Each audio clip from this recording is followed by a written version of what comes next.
The next big Dragon Ball game, Sparking Zero, is set to release soon, and I couldn't be less excited for it. I don't know man, I'm just burnt out of these 3D anime arena fighters. What used to be a genre that catered to fans with plenty of references and respect to the franchises has become an oversaturated market. It seems more reliant on making money because they're based on a popular IP, rather than being fun. Maybe I've just grown more jaded in my old age of 20-something.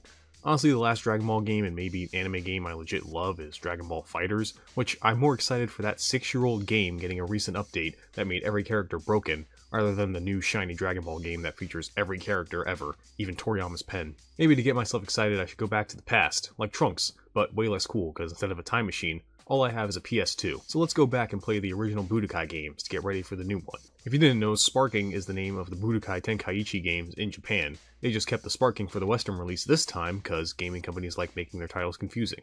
But before we get to tenkaichi, we need to go even further back to the original Budokai games, the ones that started it all, and what tenkaichi would try to piggyback off of. These games were made by Dimps, the gaming company that has probably made something you love, in conjunction with the rights holders at the time, Funimation, which I think helped allow for this game to look so good, well for a 2002 PS2 game anyway. Not to mention, bruh, the story mode is kinda godlike. It's really short, only lasting a few hours with some what-if scenarios, mostly they're what if the villains won, but still a nice little Cliff Notes version of most of the Dragon Ball Z series, as this game only goes up to the androids.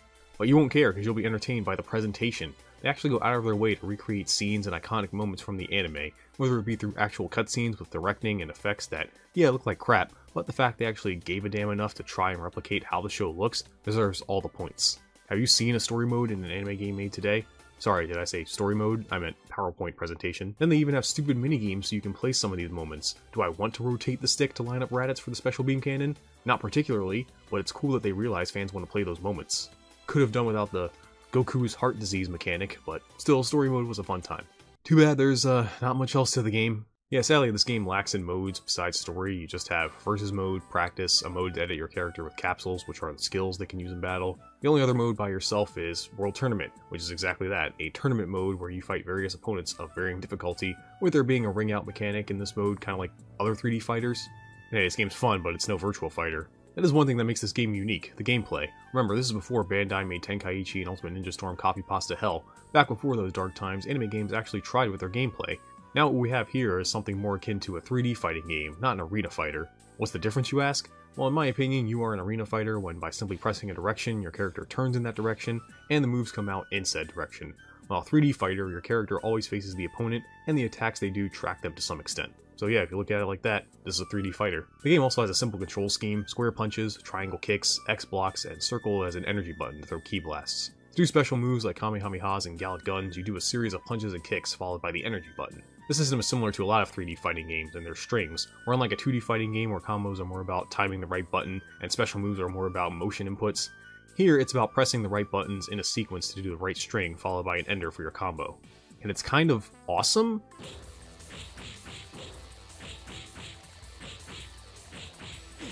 Oh! Bro. It's very simple, but that's good. You can just pick up and play it, as with regular 3D fighting games. If you just kinda mash, you'll do something cool and damaging enough to win. But if you know a little more, you can do some nasty stuff. Not to mention, look how basic this character roster is. Oh my god, it's so nice. You may think, well, that's barely anything, but trust me, you'll miss the simplicity eventually. My point being, yeah, this game is kinda good. It just suffers from two major problems. One is the lack of modes, where there really is nothing to do after beating the story mode, unless you have some friends who want to play this with you. And the second reason is, well, there's no reason to go back to this game at all, because we live in the future and a society, where we know for a fact there are sequels and successors that take what this game does and build off of it. So let's jump straight to Budokai 2 to see how they improved. Well, I can tell you the story definitely didn't. Instead of okay looking cutscenes that try to capture the vibe of the anime followed by a fight with some, albeit kind of limiting win condition, instead, we have Mario Party for weebs. Yeah, so this is some sort of board game now where you have a goal usually to beat the boss of the area. Along the way, you can enhance your characters with items and fight jobbers for capsules, which are many things. They're items to use, they can be special moves and supers for characters, or the characters themselves. But most of them in the story are just items for upgrading. We got the vaccine that'll fight the effect of viral heart disease. Oh yeah, they brought that back. That was my favorite mechanic. Also gone are the faithful cutscenes. Instead we have the models talking to each other in the void. Yeah, the presentation has disappeared for what appears to be the equivalent of padding. Yes, the story mode is longer, but it's not fun. I mean, look, no matter what a fighting game story mode is, it's going to be a series of fights against input reading AI, but it's what's in between those fights and what's at the end that motivates you to continue. This motivates me to press the power button. Really, the main problem is it feels so slow. Like, you just want to fight the actual Dragon Ball characters, but they keep putting Cybermen in your way. Why do these things grow on trees? Instead of filling time with loading send up to the anime through cutscenes, we get a board game mode that feels more like they just put it in there because they had no time or budget to do anything with actual effort. Honestly, it reminds me of the story mode in Fighters, and even in that game, that I love, I think that mode is ass. But you want to know the worst part? This is still more effort than most modern anime games. That's sad. They also take some liberties with the story, and look, I'm no Dragon Ball lore nerd, but why can I play as adult Gohan in the Frieza saga? I mean, it's cool that I can do that, but are they going to explain why, or acknowledge it in any way? Just another thing to show how much they weren't really paying attention. Really, the only reason to play the story mode is to unlock all the extra characters and stages and stuff.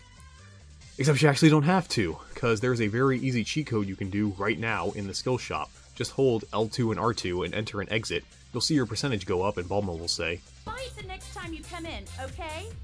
That means you did it right. Repeat this several times and you can 100% this game in a few minutes. What a weird thing for the devs to put in, considering it's so easy to do.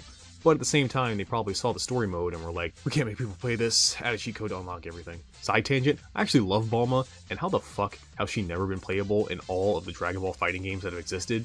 No, Dragon Ball Evolution doesn't count. I'm just saying, coming up with a move list for her would be fun. She could use capsules and stuff, and it would be funny seeing her beat up Cell and Boo. How has this not happened yet? Sparking Zero, if you release Bulma as DLC, you'll get a 10 out of 10 from me.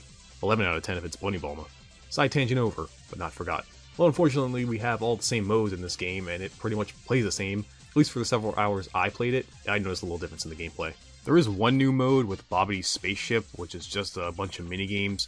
One is trying to beat up a Cell clone over and over again. Another one is just surviving, like lasting as long as you can against an opponent's attacks. The other one is how many hits can you land against an opponent in a certain amount of time. And the last one is trying to have a volley of ki blasts. My favorite was the ki blast one. It was kind of addicting, honestly. But that's it in terms of new modes. You'll be done with this in like 5 minutes. The only big changes are the addition of more characters, and they actually removed a few.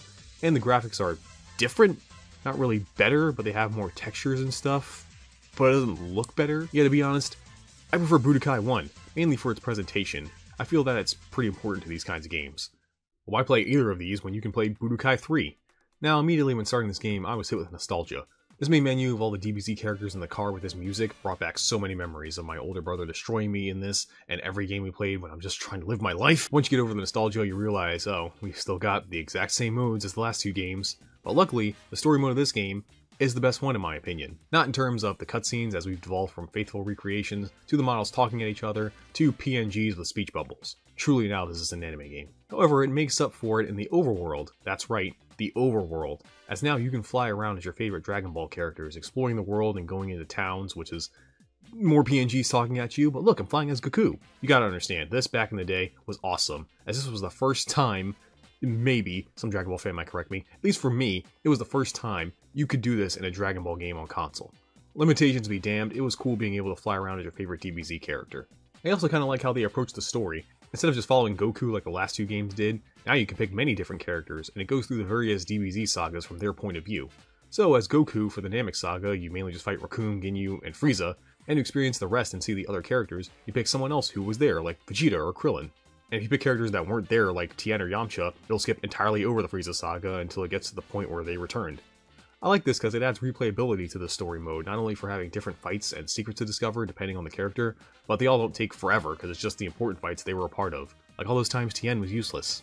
Good times. And you gotta play the story this time, as unfortunately, there is no cheat code to unlock everything this time, so at least the story mode is fun enough to keep. Whoa, is that my girl Launch? Fuck yeah, you remember Launch. Of course you don't. Even Toriyama forgot about her. Don't lie. God, why can't you be playable in these games? Side tangent again, but it's now a main tangent. Put more waifus in Dragon Ball. Yeah, I know the series is a huge sausage fest, and you gotta include all the fan favorites, which means 20 forms of Goku and Vegeta. But come on, there are more women in the DBZ universe than 18 and Videl. Fighters had to make one up and use her twice to add more women to these games. But come on, even I gotta say, Arxis, there are plenty more to choose from. Like, Launch, make her a stance character or something, or again, Bulma. She said so many different designs, make each one of them a character. Dragon Ball games clearly have no problem doing that. It's sad when the deepest cut for a female Dragon Ball character is Pan. I mean, there's plenty of them. Yeah, a lot of them aren't Saiyans or whatever, but that can make you get more creative with their moveset. Put in Bulma's mom Bikini, yeah that's her name, her daughter Bola, freaking Ranfan for the Boomer Gooners. We got Chilai now, Fasha, Mai, Kusu, Margarita, Martinu, Cronoa, Pisa, Tights, Rotoa in another game, West Supreme Kai, Hasky. And again, I'm no Dragon Ball lore nerd, I've never even seen a single episode of Dragon Ball Super, but that's just off the top of my head. And yeah, not all of those are bangers in more ways than one, but it's better than having 40 versions of one character. Before you say, oh they can't do that, all these characters don't have moves and you can't have them fight actual Dragon Ball characters, that'd be stupid. Well guess what bud, I left her out for a reason, but in another PS2 fighting game, Super Dragon Ball Z, not to be confused with Dragon Ball Super, Chi-Chi is playable, and it's actually super fun. And yeah, it is fun watching Chi-Chi beat the shit out of Frieza, so don't tell me they can't do it, cause it's been done before. Hell, Kid Chi-Chi is playable in Tenkaichi 3, but now I'm getting ahead of myself. Hashtag free the waifus. My point is, after beating the story mode, as fun as it is, again, there isn't much to do unless you have some friends over. Just grind world tournament mode, I guess. This time the gameplay actually did get an upgrade, as now you can simply do specials like Kamehamehas with just a direction and a button, instead of previous games where you had to do the entire string first before even doing one blast. This edition is great because sometimes you did want to finish off your opponent by shooting them from a distance, but you had to do a bunch of stupid punches and kicks beforehand. They even adjusted some things, so now stuff that previously didn't combo, do combo, which makes the game much easier for characters like Goku, whose Kamehameha didn't even combo into itself before, what the hell. There are many other slight adjustments to the gameplay that I could go into, but again, to be honest, if you wanted to play a Budokai game, you'd pick this one, because usually, anyway, the latest edition of a fighting game is the best one. After playing all of them though, I find these games very fun. I kinda wish I did have someone to play with, because I wanted to keep playing 3, but going against mindless AI loses its fun after a while. Who knows, maybe Bamco or whoever owns the rights to these games will do what other fighting game companies are doing and re-release it with rollback netcode. Yeah, if someone gets the actual Dragon Balls and makes a wish, that is. But this isn't the end of the Budokai games, because Dimps made 2 more Budokai games. For those who want to get their Dragon Ball Z fan service on the go, we got Shin Budokai for the PSP. This story mode is not your usual Saiyan Frieza Cell sagas, but instead is kind of an original story, but mostly follows the Fusion Reborn movie. Which, by the way, I've also never seen a single Dragon Ball movie. Couldn't be bothered. And if the story is like this, I'm kinda glad I didn't. I mean, who is this Piccolo at home looking ass nigga? The story is also just, again, more PNGs with no voice acting, but instead of an overworld, we have a line. Well, at least this game has the excuse of being on the PSP. What was yours? The gameplay is weirdly simplified for the PSP. You still have X as block and circle as energy, but now square instead of punch is a 1-button combo, and triangle is a generic ender, which is weird, because the game was already like that before, and it was only 4 buttons, so what's the point? It doesn't really make anything simpler or better, just different. That seems to be a theme. The gameplay itself is fine, it plays like Budokai. I do have a few issues though. Like, supers do too much damage.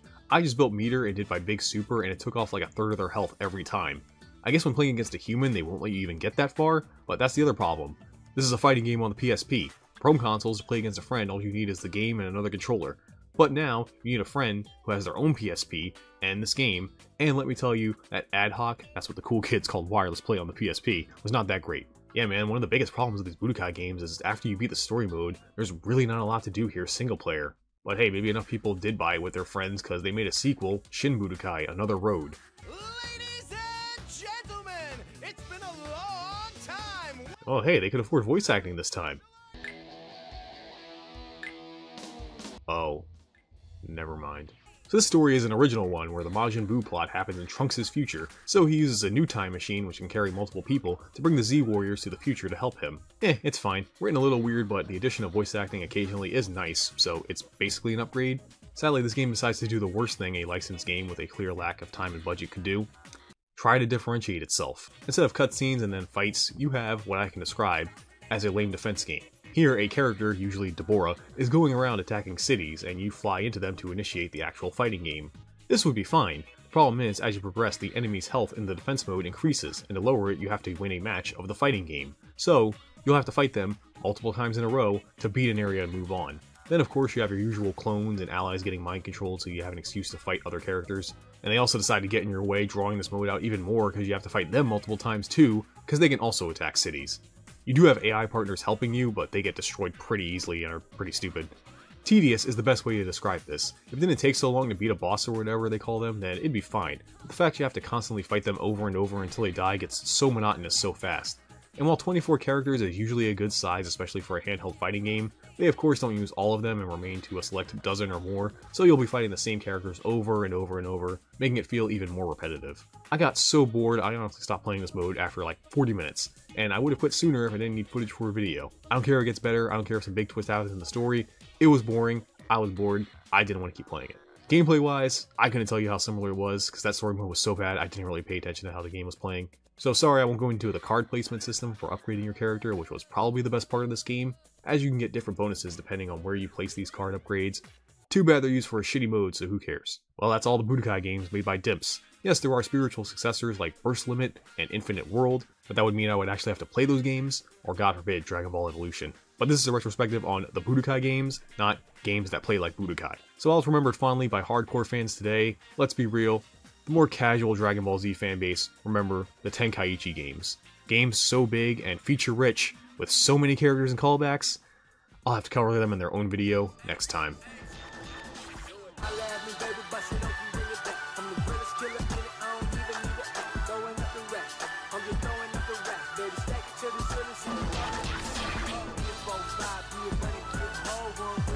Don't forget to subscribe.